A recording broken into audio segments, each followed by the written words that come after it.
Yeah. So what's your source of knowledge about mathematics and mathematical culture? Do you have a particular involvement with it yourself? Oh, yeah, you're asking the source of my knowledge about mathematics and mathematical culture. Well, I have a PhD in mathematics. I went to grad school at Rutgers University, and I got my PhD in '72. So in some ways, yeah, some of their experiences reflects on things that, experiences that I had. And, I've hung around the Berkeley campus a little bit. I've gone to talks here and so on. So, and of course I worked as a math professor for many years. And then when I moved to California, I switched to being a computer science professor. But I've certainly hung around with a lot of crazy mathematicians, which I love. I love them. I love mathematics. Yes? What was your PhD thesis about? Only in Berkeley would somebody ask me that. What was my PhD thesis about? It was called Undefinable Sets. And in set theory, basically there's this mathematical idea that you can represent anything as a set, an abstract set. And then we know there's uncountably many sets, and there's only countably many definitions in the language. And so some sets don't have definitions. And we know that the set of all true sentences is not definable, because if it were definable, you could get a liar paradox. And then I started wondering, well, what about the rest of the sets that aren't definable? Why aren't they definable? And I was able to prove that if we assume that every set is constructible, then the only reason a set is undefinable is because it can be used to define truth. So in the constructible universe, undefinability and truth are the same thing. Well, you asked. And this is Berkeley, so I want to do my best. You never know. Might be a set theorist out there. Yeah? Are numbers alive? Are numbers alive? Well, that would be a nice thing to think. I guess I could get my head in a place. As a science fiction writer, I'm willing to entertain almost any hypothesis. And you can sort of imagine a space where the number 2 would be sort of glowing and buzzing, and the number 379. Numbers, they do have this, there's this nice thing about numbers that seems like they would have to be the same for anybody in the universe. It's one of the themes I take up in this book. If you were going to meet aliens, one of the things that you might be able to talk to with them, one of the topics you might be able to discuss with them would be mathematics, because presumably a lot of it would be the same. Now, a lot of mathematics is sort of somewhat random and cultural, but there's certain things like the numbers. It seems like you could meet, and later in the book, in fact, he meets some cockroaches from Galaxy Z, and they're hanging out talking about math. They're having a pretty good time. Yeah? Why do you think mathematics and mathematicians have become so much more popular in the general culture in the last few years? Why are mathematicians a popular topic in popular culture? That does seem to have happened. That was actually one reason that motivated me to write this book.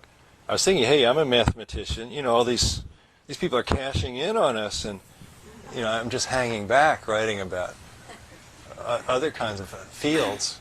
So I think people like the idea of mathematicians because it's a funny mixture, because they're so otherworldly, they're focused on something that is so much not of the physical world, so sort of, like mystics, but then there's this quality that they're sort of buttressed by this idea of rigorous logic and mathematical proof. So it's a funny mixture. It's in a way they're like, yogis that are meditating on something, but then there's this funny thing of there being this deep intellectual content, and so I guess it's a combination of those two things.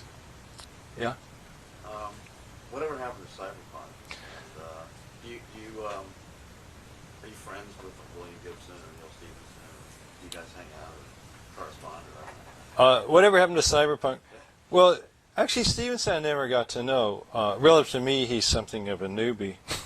But he's only 50, But So I never got to know him. But yeah, Gibson I know reasonably well. And the cyberpunks that I see more often, John Shirley lives not very far from here. And I get together with him. I went to see Rancid play at the Warfield with John Shirley. That was I was proud of us.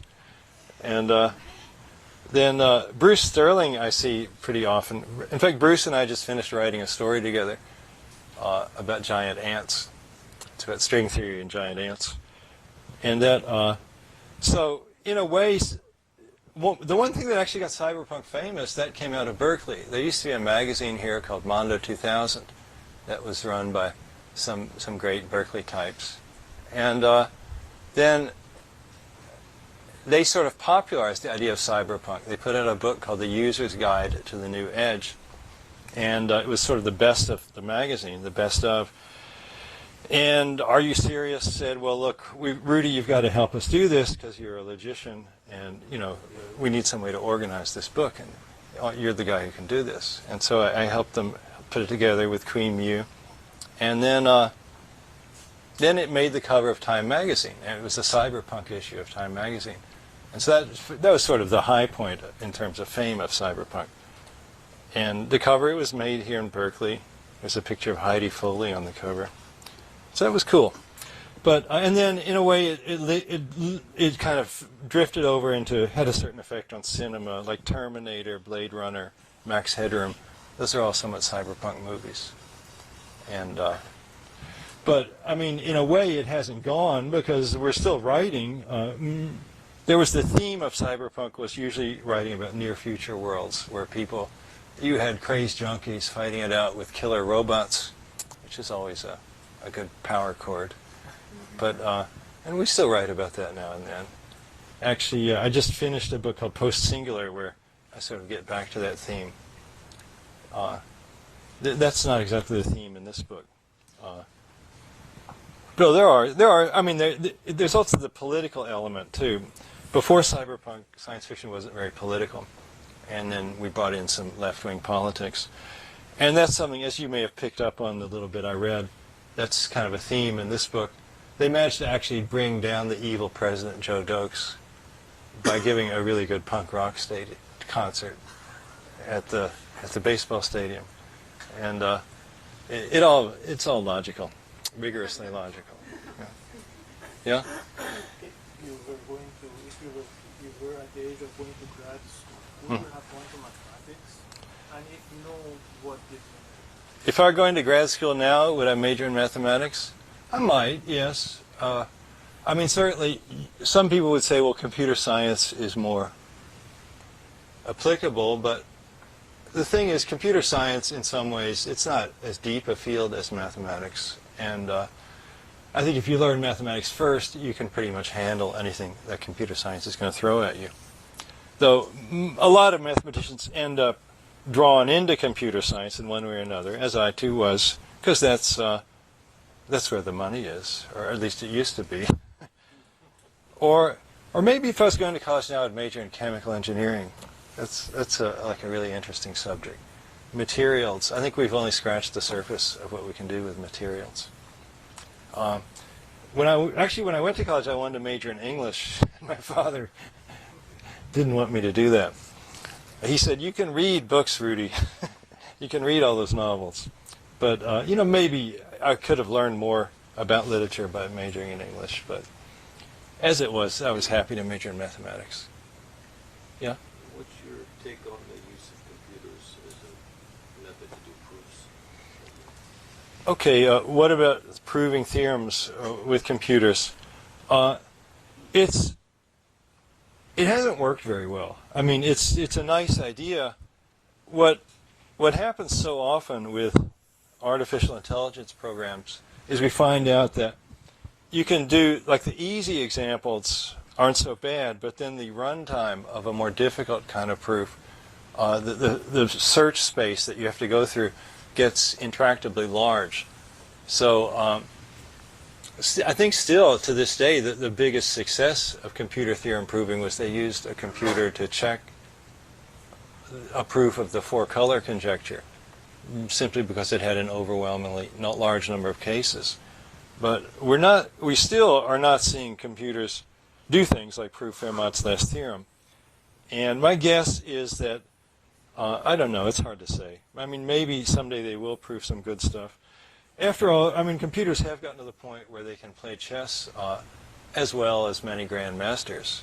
So there, it's like they've managed to basically, simply by cranking up the search algorithms, basically they're doing really just exhaustive search, but using some smart ways of pruning out the unfruitful paths.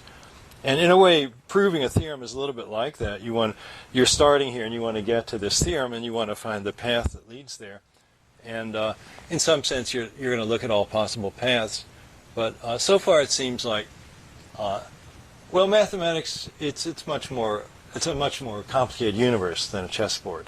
And I think that it's just, there's so many branches that unless you have... I guess I was asking really in principle, just in other words, can you say that you have a proof, even though you've cited a million and one examples, there's always, a million and two if you didn't consider them. Is that quite the same as a kind of a deductive proof where you can... Well, yeah, that's a different question, yeah.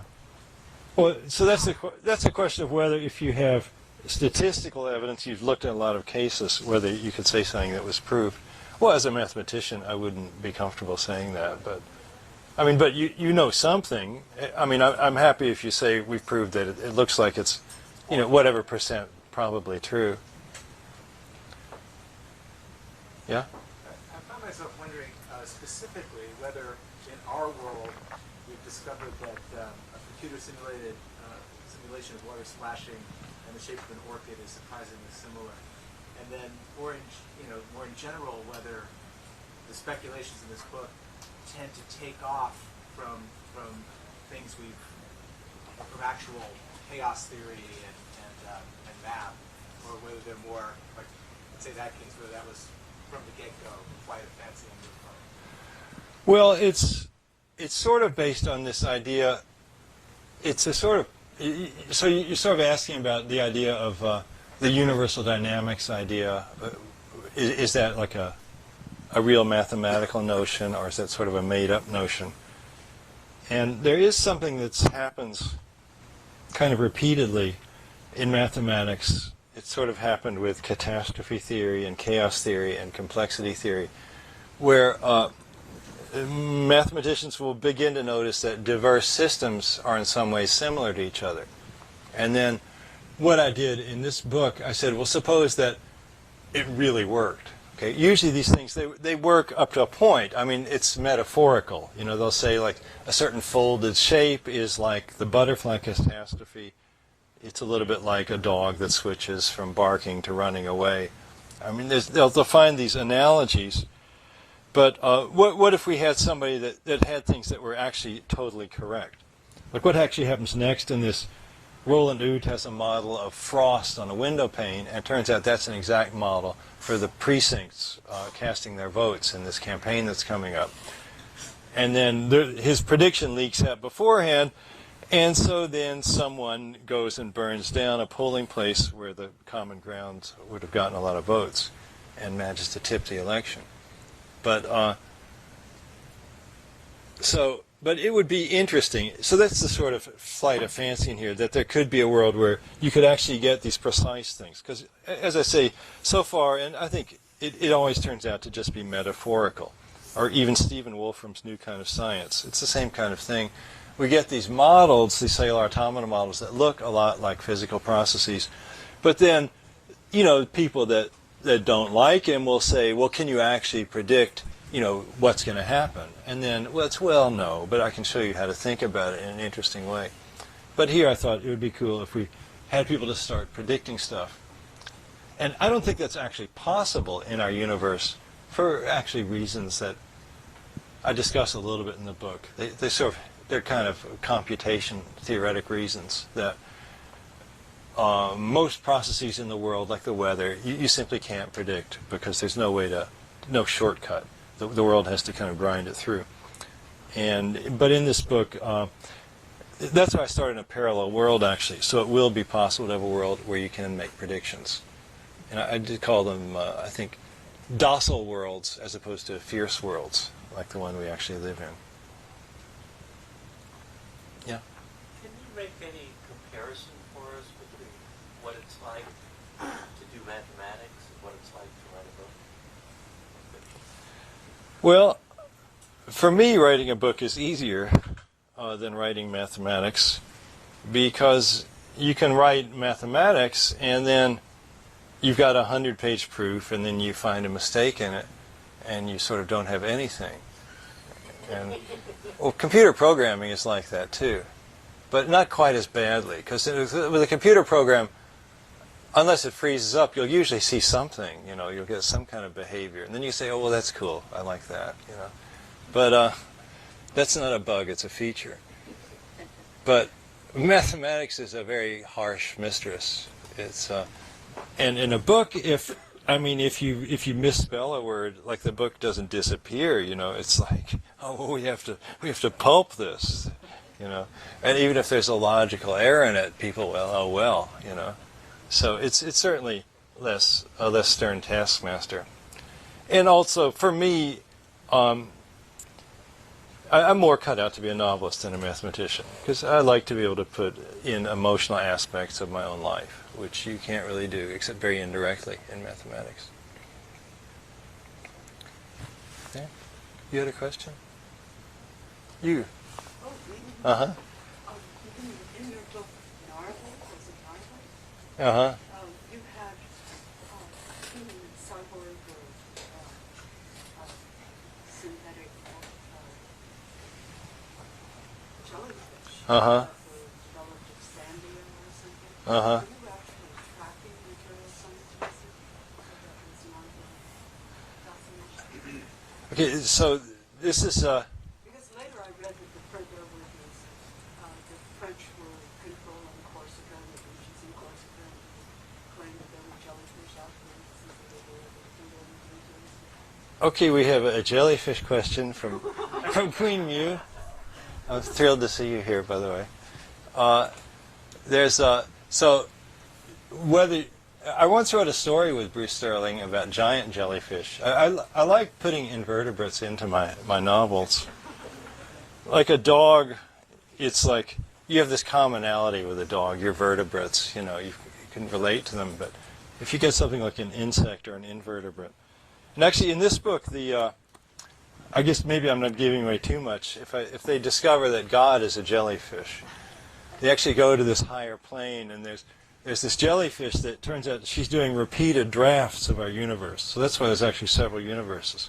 It's like somebody writing a novel. You know, there's the first draft, the second draft, and then the one we live in, by the way, is the final draft. So we're quite privileged. You may not. Well, that's, you know, you may think it's not perfect, but it's as good as it's going to get. So. Yeah, I like jellyfish a lot. I like cuttlefish almost even more than jellyfish. They have like really interesting skins, and they put all these patterns on their skins. But you don't see them. The only place you can see cuttlefish around here is at the Monterey Bay Aquarium. But they have some there. Yeah? When I see animated fractals, computer-generated fractals, I feel like I'm looking at the face of God and get emotional. I don't know what it is or something. So it touches something deep inside me. But my real question is what do you think came first, the universe or math? What came first, math or the universe? Oh, the universe came first. Math is just a story we make up for ourselves, I think. Though, I mean, Wolfram has this idea that there ought to be some really simple underlying rule. One of these things, you know, like just some real little tiny rule that's generating all of the universe. But in things like that, you always get into the sort of endless regress because, you know, where did the rule come from? I mean, that's the universe. You know, what's it living on?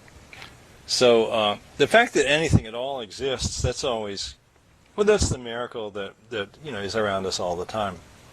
It's the, you know, William James used to talk about if you start brooding over that, you get in this state he called ontological wander sickness, which is this sort of queasy feeling that you exist at all and that anything's here and everything's so stubbornly real.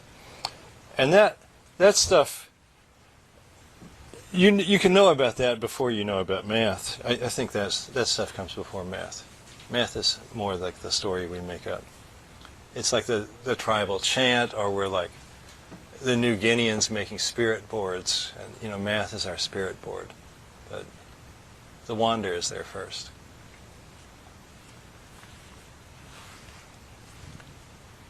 That might be a good place to stop. Okay, well, thanks for showing up, guys.